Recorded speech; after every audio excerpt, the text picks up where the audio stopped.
आज के spotlight series के एक और रोमांचक एपिसोड में आपका स्वागत है clubtv.in पर। आज हमारे साथ हैं आदरणीय श्री जितन राम मांझी, जो एमएसएमई मंत्रालय के प्रमुख हैं। उनकी एमएसएमई के प्रति दृष्टि विशेष रूप से ग्रामीण क्षेत्रों में निम्न आय वर्ग के लोगों के लिए काफ़ी लाभदायक साबित हो रही है। एमएसएमई सेक्टर में उनका कार्य वास्तव में प्रेरणादायक है।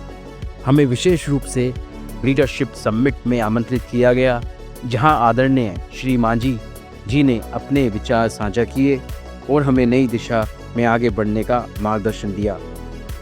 आइए सुनते हैं प्रेरणादायक बातचीत। आज इस क्षेत्र से जो विशेष रूप में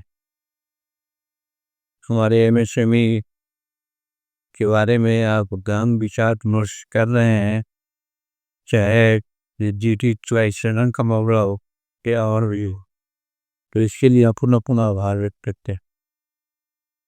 और यहाँ पर आए हुए हैं हमारे श्री अशोक सहगल जी, जो सह अध्यक्ष हैं, डॉक्टर नंद कुमार जी,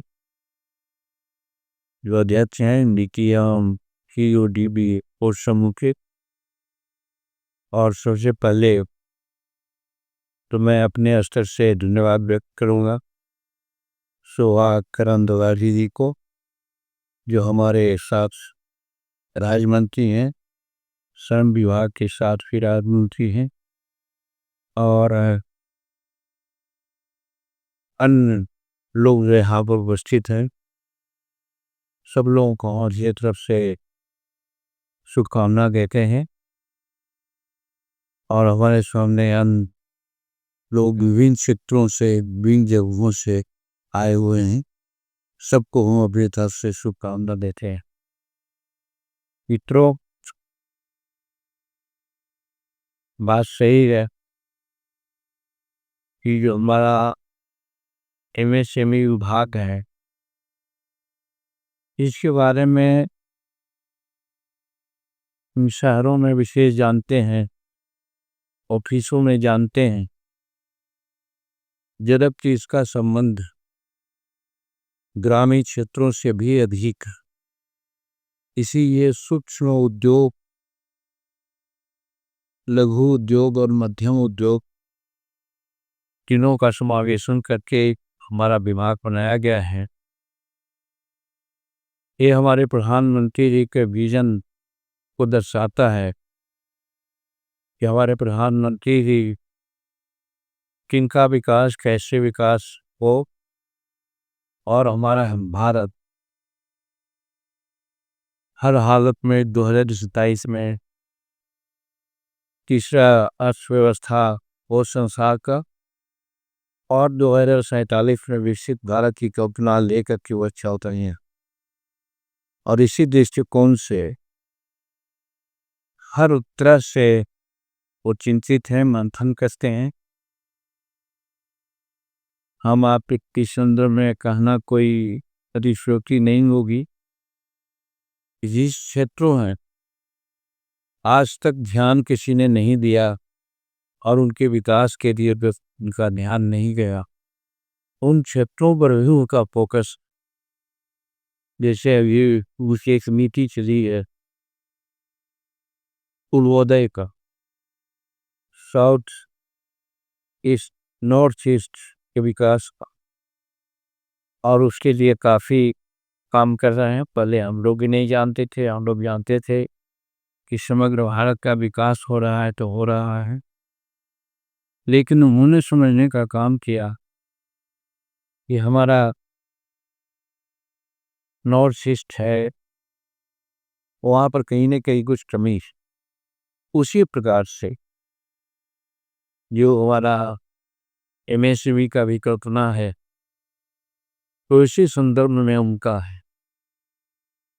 तो ऐसे हम तो ग्रामीण क्षेत्र से आते हैं और हर जगह इस बात को हम दोहराते हैं कि क्या प्राथमिकता रही है हमारे आर्थिक विकास का, संपन्नता का। भले हम आज पाश्चात्य देशों के सभ्यता के चलते हम कुछ आगे बात बोलते हैं, लेकिन सच्चाई तो यही है कि हमारे समय में पूर्वजों ने भी कहा किया कि उत्तम खेती, यानी खेती को सबसे उत्तम होने माना एग्रीकल्चर, और मध्यम मान खेती के बाद व्यापार पूर्ण होने प्रॉफिट रिच, और नीच चाकरी सर्विस, जो आज 100 घर में पढ़ता है, कहीं भी लोग अपने बच्चों को पढ़ाता है, तो उसका ध्यान यही रहता है कि वो सर्विस में जाए, उसकी प्राथमिकता दे रखा है।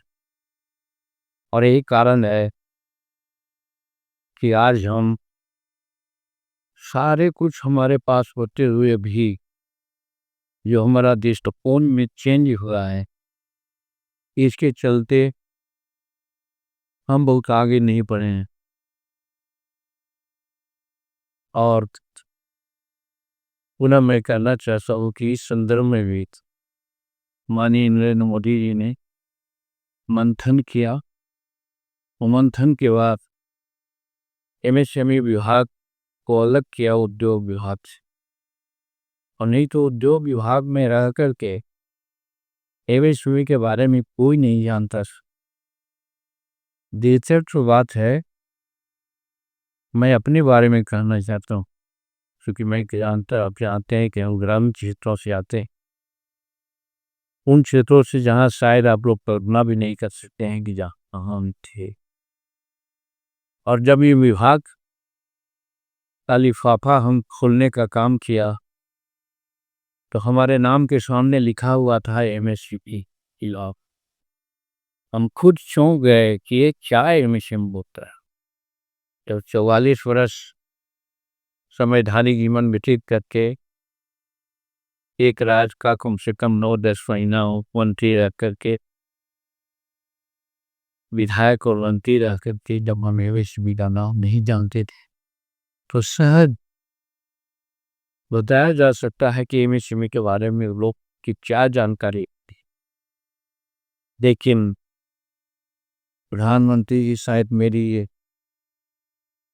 शंकाओं को समझ गए थे, तो उन्होंने कहा था कि मांझी जी, हम अपने विजन का विभाग आपको दिया है।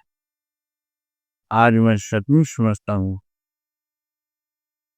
100% नहीं, 1000% उन्होंने हमको भी अपने विजन का बदलाव किया, इसलिए कि हम ग्रामीण क्षेत्र से आते हैं। हम ग्रामीण क्षेत्र के बारे में जानते हैं नहीं, जानते ही नहीं, हम उसको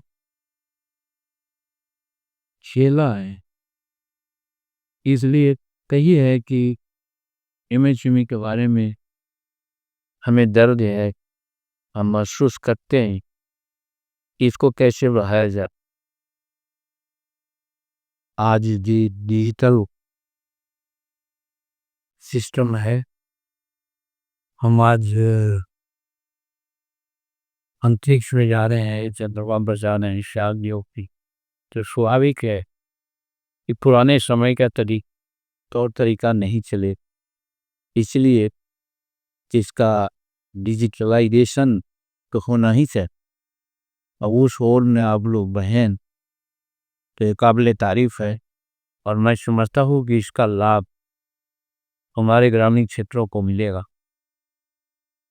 ग्रामीण क्षेत्रों के बारे में आप नहीं, हमारे पुरखाओं ने कहा है कि भारत गाँव का देश, और एपीजे अब्दुल कलाम साहब जो राष्ट्रपति रहे, उन्होंने हमारे ही बिहार में गया में एक हमला उन्होंने कही थी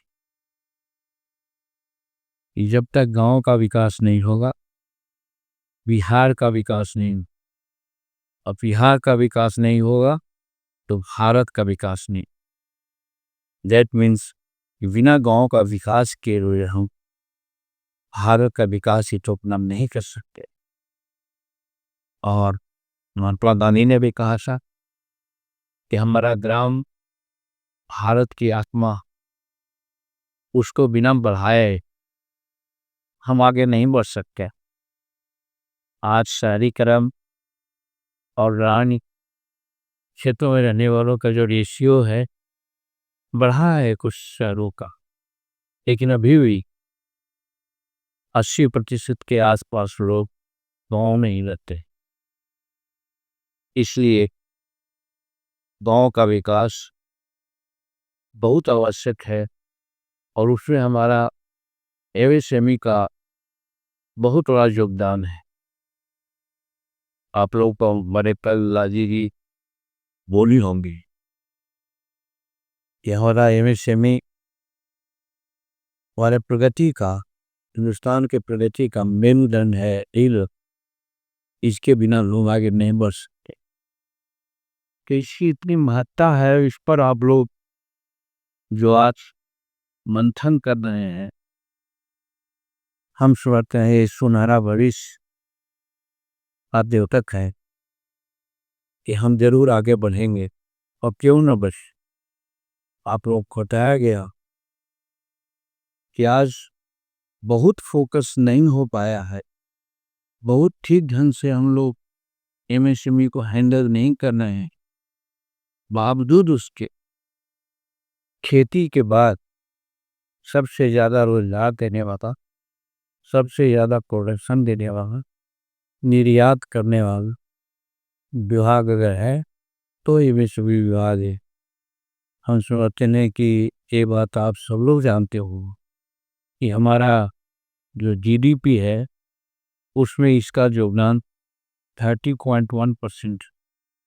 उसी प्रकार से मैन्युफैक्चरिंग में जो योगदान हमारा है एमएसएमई का वो 35.4%। और फिर जो एक्सपोर्ट है, जिसका एक्सपोर्ट इस देश का ज़्यादा होता है वो समृद्ध देश माता लगता है। और जो इंपोर्ट करता है जना वो देश अच्छा नहीं कहा जाता प्रगति आर्थिक दृष्टिकोण से। तो उस दृष्टिकोण से भी हमारा एक्सपोर्ट का योगदान 45.73% है हमारे एमएसएमई।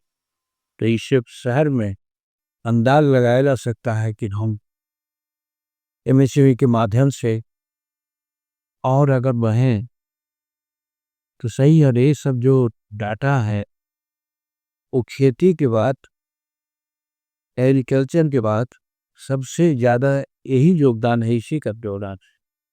इसलिए इसको आधुनिकीकरण करना, डिजिटलाइजेशन इसका करना बहुत आवश्यक हो गया ताकि हम आगे इसमें बढ़ें।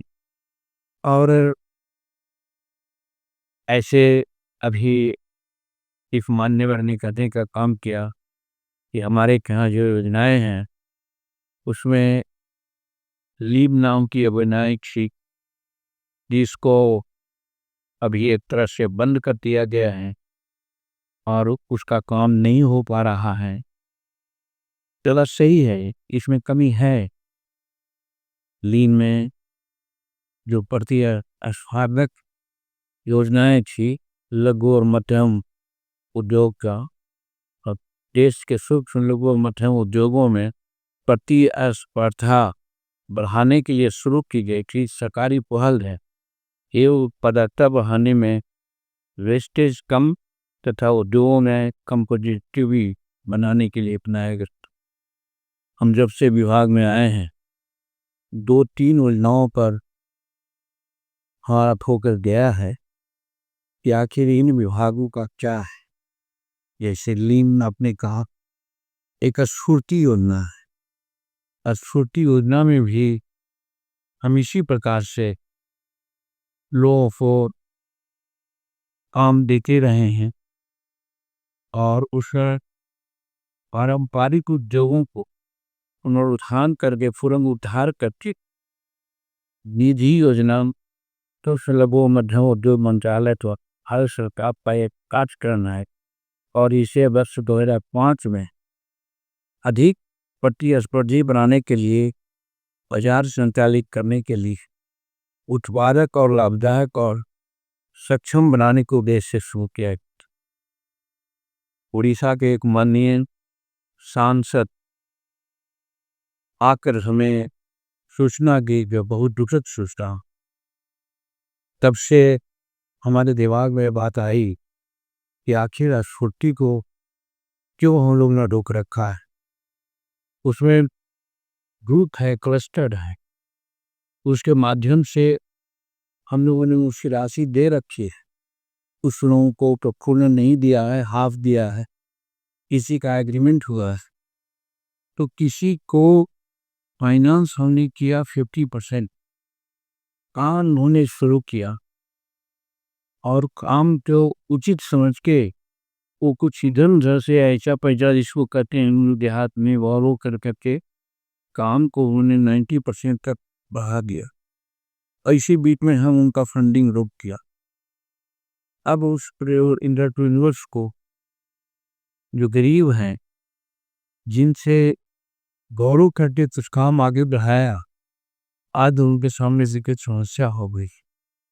और कहने में थोड़ा जरूर लगता है इन कुर्सियों को, लेकिन आनी चाहिए बात। वो एंटरप्रेन्योर्स धमकी दिए, ये हमारी बात नहीं है, मिशा के एक माननीय सांसद का कहना है कि they are to commit suicide, कि हम सुसाइड करनेंगे, अब इसके सिवा कोई उपाय नहीं। हम अपने विभाग के लोगों को ही कहा है, फाइनेंस मिनिस्टर से उन लोगों ने बात किया है कि इसको ऐसे हम लोग कम से कम जिस योजना को हम एग्रीमेंट किया चल रहा है, चला हुआ है, उसको तो कम से कम पूरा कर दे। ठीक है, आगे हम नहीं बढ़े, लेकिन आगे क्यों नहीं बढ़ी जब हम यूएसएमई को आगे बढ़ाना चाहते। उसी प्रकार से हमारे यहाँ इसी में एक योजना थी जिसको हम कहते हैं शेड्यूल कास्ट शेड्यूल ट्राइब हब्स। ये भी इसी के तहत एक योजना थी। इस योजना में भी काफ़ी मशक्कत हुआ, काफ़ी दिक्कत हुई। आप जानते हैं कि शेड्यूल कास्ट शेड्यूल ट्राइब्स की हालत क्या है। वही तो मेन गरीब, प्रमुख गरीब हैं, उन्हीं को तो आगे बढ़ाना चाहते हैं प्राइम मिनिस्टर। और जब इस योजना को बंद कर दिया गया तो जो हम लोगों ने फाइनेंस मिनिस्टर से कहा, तो इस बार इस वित्तीय वर्ष में 200 करोड़ रुपये आपको मिला है, हम लोग आगे बढ़ाने की स्थिति में हैं। तो हमारे यहाँ अनेक योजना है, जैसे पीएमईजीपी रोजगार सृजन गिरी है, ये भी हम चला रहे हैं। हमारे सामने इतनी दिक्कत है। अभी हम बिहार में थे, बिहार के साथियों ने कहा इसमें जो सब्सिडी देना होता है, बैंकों के द्वारा थोड़ा शिथिलता बरती गई। बेंगलुरु में जब इसी तरह का क्लस्टर प्रोग्राम का शुभारंभ कर रही थी हमारे फाइनेंस मिनिस्टर, और हम वर्चुअल से जुटे हुए थे, तो हमने उनसे मांग किया था कि जो बैंक हैं, छोटे छोटे एंटरप्रेन्योर्स जो हमारे बैंक के साथ आते हैं, और बैंक अगर अपना दीजिए एच2 लेता है तो उनके सामने दिक्कत हो जाती है। इसीलिए उन्होंने कहा था कि चाहे बैंक गारंटी का मामला हो, उसको बढ़ाने की बात, सब्सिडी है उसको समय पर रिलीज करने की बात है। इसलिए कि क्योंकि हम बैंकों का राष्ट्रीयकरण किया है और बैंक को जो हर तरह की गारंटी हमने दी है, तो हमारे छोटे एंटरप्रेन्योर्स को वो सब्सिडी क्यों नहीं देगी। तो इस तरह का लाभ हुई है। फिर CGTMSE योजना है, जिसको क्रेडिट गारंटी देने के लिए योजना बनाई, ये भी हमारा MSME का एक पार्ट है। उसी तरह से ESDP है, ATI है, कायर विकास योजना है। कायर विकास योजना जो हम लोग उत्तरी भारत में बहुत कम जानते हैं, एक कंसंट्रेटेड है दक्षिणी भारत में, खास करके कोची में इसका मेन ऑफिस है। और ये नारियल के फल और पौधे से इसका संबंध है, और इसकी इतनी उपयोगिता है कि जो गमला देखते हैं आप लोग, उससे जो अश्क निकलता है, 1 किलो अश को हम लोग 12 लीटर पानी देंगे तो वो ऑब्जर्व कर लेता है और हमारा गमला हरा भरा रहता है। तो मरुभूमि में या कम वर्षा वाले इलाकों में अगर इसका उपयोग हम लोग करें तो बहुत ज़्यादा फायदा है। और इसका फायदा भारत में नहीं, दूसरे देशों में, खास करके ब्राजील में सूते हैं, काफ़ी इसकी उपयोगिता है। तो इस पर भी हम लोग ध्यान दे रहे हैं। उसी प्रकार से एस्पायर नाम की एक योजना के चलिए 18-22 योजनाएं हैं, सबका नाम लेने में समय लगेगा, हम नहीं बात करेंगे। लेकिन जो प्रमुख प्रमुख योजना है एस्पायर है, जो नवाचार, ग्रामीण उद्योग और उपजीविका को बढ़ावा देने के लिए योजना मुख्य रूप से ग्रामीण और वंचित क्षेत्रों में आजीविका व्यवसाय या इंक्यूबेटर का एक नेटवर्क स्थापित करना इसका है। इसके बारे में भी बहुत कम लोगों की जानकारी है। मैं समझता हूँ ये एमएसएमई की बात करते हैं तो इस योजना के बारे में भी आप उन लोगों को जानकारी दें और सरकार से जो भी मदद की बात है हमको लगे में इस योजना को भी आगे बढ़ा रहे हैं। और हमारा सबसे बड़ा जिसमें काफ़ी लोग लगे हुए हैं वो है हमारा केवीआईसी, खादी और खादी ग्राम उद्योग। ये है, इसमें भी काफ़ी लोग लगे हुए हैं, काफ़ी दिया है इसमें लोग को रोजगार। और हर देश के हर कोने हुए इसका एक ब्रांच है, उस वहाने भी लोगों को हम रोजगार दे रहे हैं और स्वावलंबन की ओर जा रहे हैं।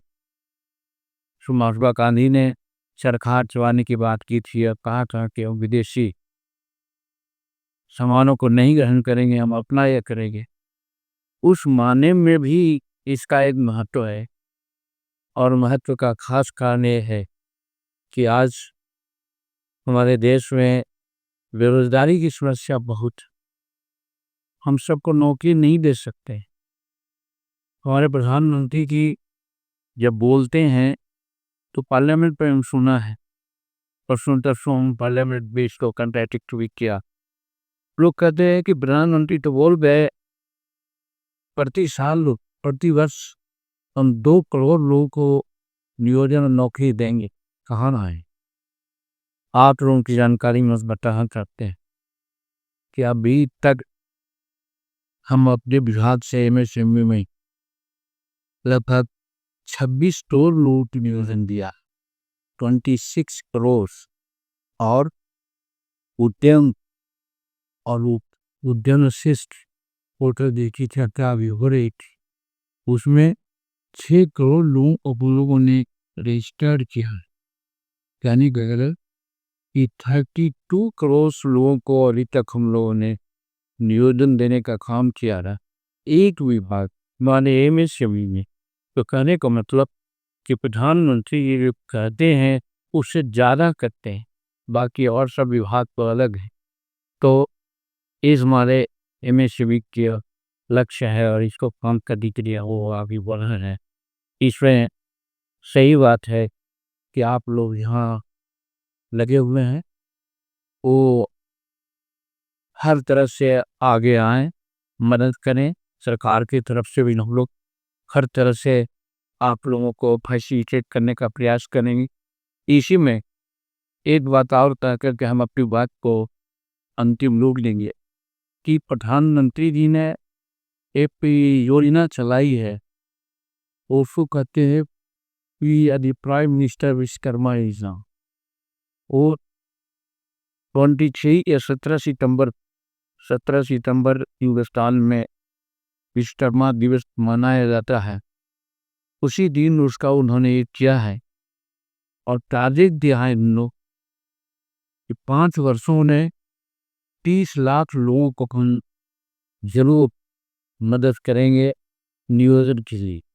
और इसमें 18 टैग ही हम जोड़ ही वो देना सकते कि आज सड़कों के किनारे हमारे रविदास भाई चमड़ा सीते रहते हैं, चप्पल सीते रहते हैं, जूता सीते रहते हैं, उनको ध्यान किसी का नहीं गया था कि कैसे विकास करे।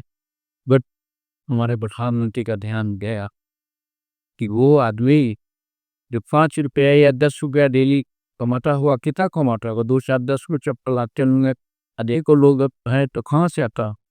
उनके दिमाग में आया कि वैसे आदमी को हम 15,000 रुपया का किट से देंगे, टूल किट से आएंगे, ताकि वो अपना ऑपरेशन लेकर के कहीं जगह जगह के बनावे और 5-10 रुपया नहीं, 100-200 रुपया डेली वो कमाए। इसका उन्होंने किया।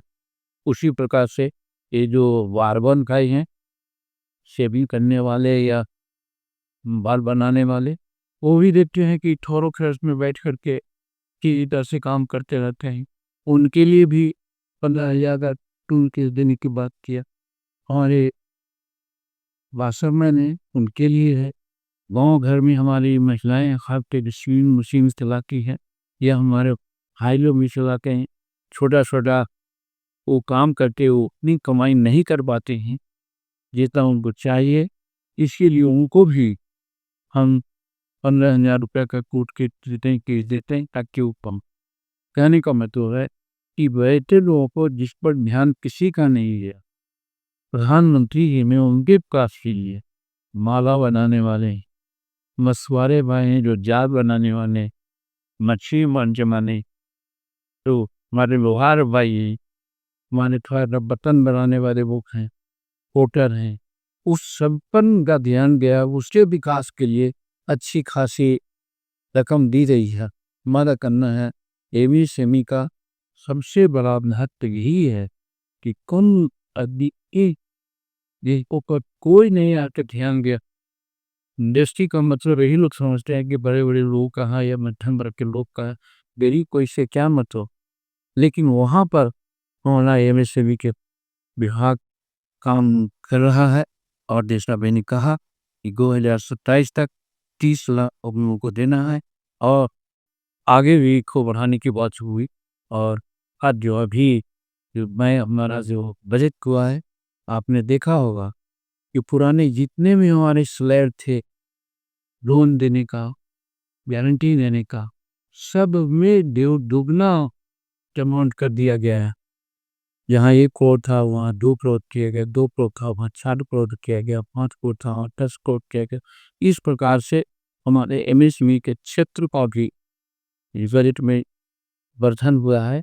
और बजट में चाहे 23-24 का बजट हो या 24-25 का बजट है, सब कोई, हम तो नए इस लोकसभा में आए हैं, हम तो विधानसभा में 8 बार रहे हैं, मुख्यमंत्री भी रहे, लेकिन लोकसभा में पहली बार है।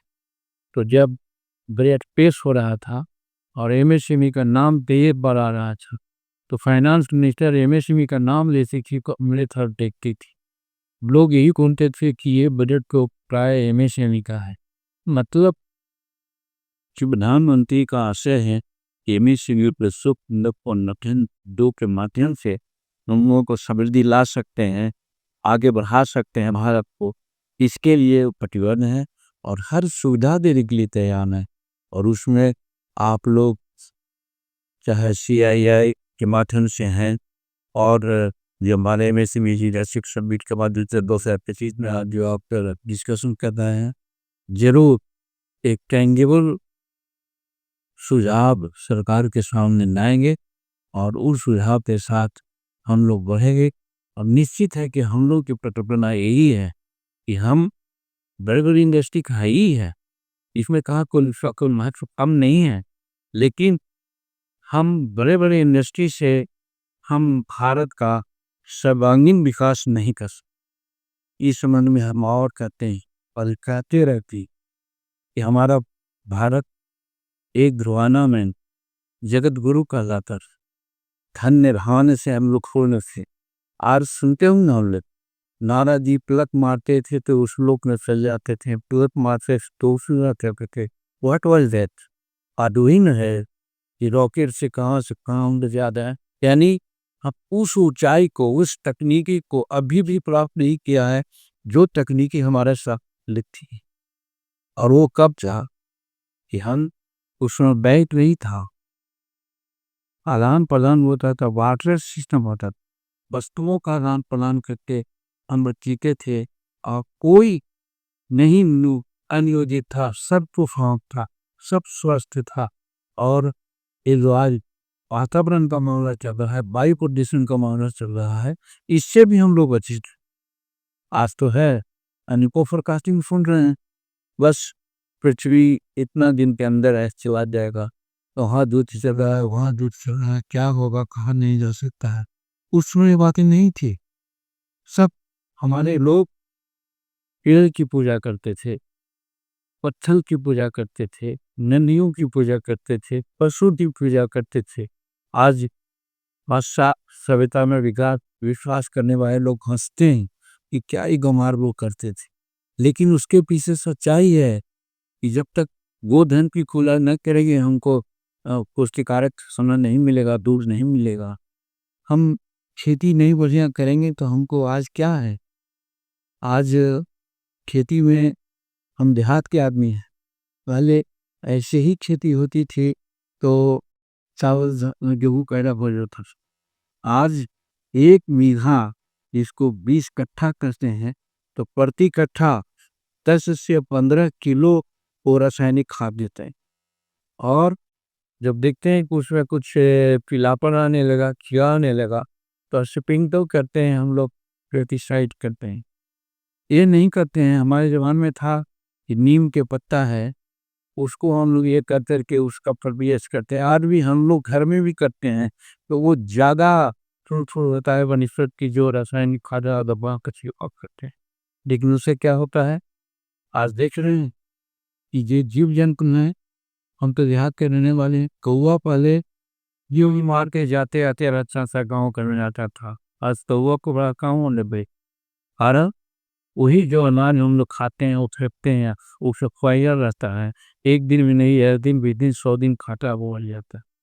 ईद जो देखिए फिर बुलाते रहता थे, आज की नहीं देखते हैं। क्यों? कि हमारे जानवर जो देहात में देहात में यहाँ बहुत तरह की बात हो गई है, तम्बाकू उद्योग हो गया है, सब है। लेकिन गाँव में यही होता था कि जानवर जो मरा तो उसको बाहर लोग ले जाते थे हमारे रजात भाई, उससे चमड़ा खींच करके बेच के बेचते जाते थे और मांस छोड़ देते थे बीज खाकर। आज बीज खा करके उस पॉइजनस मांस को मर गया, समाप्त हो गया। अब गिर को पालने के लिए हमारी सरकार तो व्यवस्था करनी है। कहने का मेरा मतलब ये है कि हम लोग कहाँ जा रहे हैं, कैसे हम लोग वायु प्रदूषण कर रहे हैं, किस तरह से हम अपने स्वास्थ्य को बिगाड़ रहे हैं। और हम मेंशन करें तो एक लंबी बात हो गई, इसे हमको भी लग रहा है कि इतनी लंबी बात नहीं करनी चाहिए, लेकिन आज ये कहना चाहती कि 200 और 250 वर्ष पहले हम आपके लोग 7 फीट का जवान होते थे, 8 फीट का जवान थे, 75 जवान करते थे, देहात का आदमी हमें, और 100 वर्ष जिंदा बचे थे कम से कम, सत्तम जीवा। तो आज क्या है, 70 वर्ष हो गए, चल भी है। और जाई 5.5 फीट, बढ़ते बढ़ते 6 फीट, इससे ज़्यादा नहीं है। प्रकृति आपको इतना मैंने दंश दे गई है, लेकिन हम लोग नहीं संभाल रहे हैं। वो कब होगा, एमएसएमई को ही हम लोग आगे तब हम लोग जो एमएसएमई के माध्यम से और खाद करके छोटे छोटे जो शिल्प उद्योगों को ठीक करेंगे तो हर तरह से हमारा ठीक होगा। ये हमारा लक्ष्य होना चाहिए, ताकि हम एक साथ संसदीय सब साथ जाए, हेमंत सींचे मुन को कि थलई तुलई और राय, वही बात है। हम लोग को यहाँ पर डाकर वही अच्छा होता है जो डायग्नोसिस करता है बीमारी का। ये नहीं कि बीमारी हुआ को दवा दे दिया तो उससे नहीं बताओ, डायग्नोस चाहिए कि बीमारी का क्या कारण है। इसलिए कभी कभी कहा जाता है prevention is better than cure.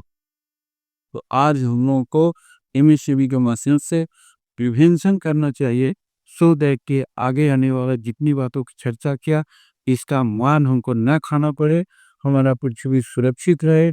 इस संदर्भ में हमारा एमएससीबी का महत्व है और इसमें आप लोग आए हैं, विचार कर रहे हैं, मंथन कर रहे हैं, हमको बहुत खुशी हुई, आभार व्यक्त करते हैं।